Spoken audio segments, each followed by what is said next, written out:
By the time President Richard Nixon reached the White House, he had ruled out a military victory in Vietnam. But he wasn't about to admit defeat.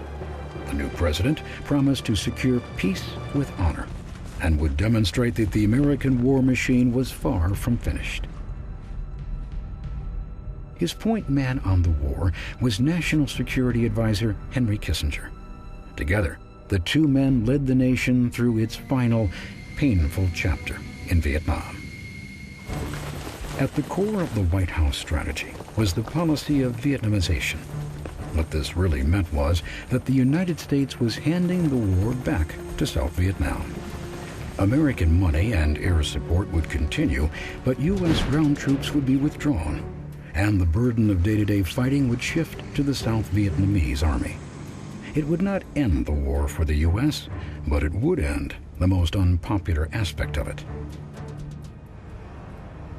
But even as the first contingent of American troops were leaving Vietnam, Nixon was plotting to expand the war. With peace negotiations at a standstill, he encouraged his advisors to think big, to consider new options, even nuclear weapons. Henry Kissinger advocated for a savage blow, adding, "I refuse to believe that a little fourth-rate power like North Vietnam doesn't have a breaking point." Another advisor said such harsh military action would amount to shooting our way out of the saloon. Nixon decided to launch air raids against enemy sanctuaries in neighboring Cambodia, bragging that he would bomb the communists back to the bargaining table. He hid the illegal operations from the American people and Congress for 3 years.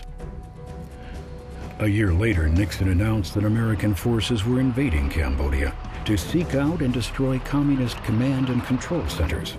The president said it was a demonstration of American resolve.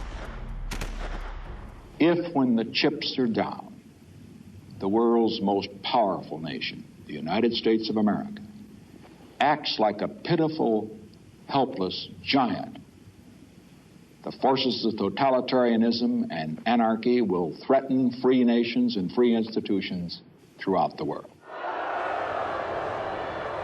Nixon's announcement triggered the angriest protests of the war. At Kent State University, demonstrators faced off with Ohio National Guardsmen. Before it was over, 4 students were dead. 10 days later, the scene was repeated in Mississippi.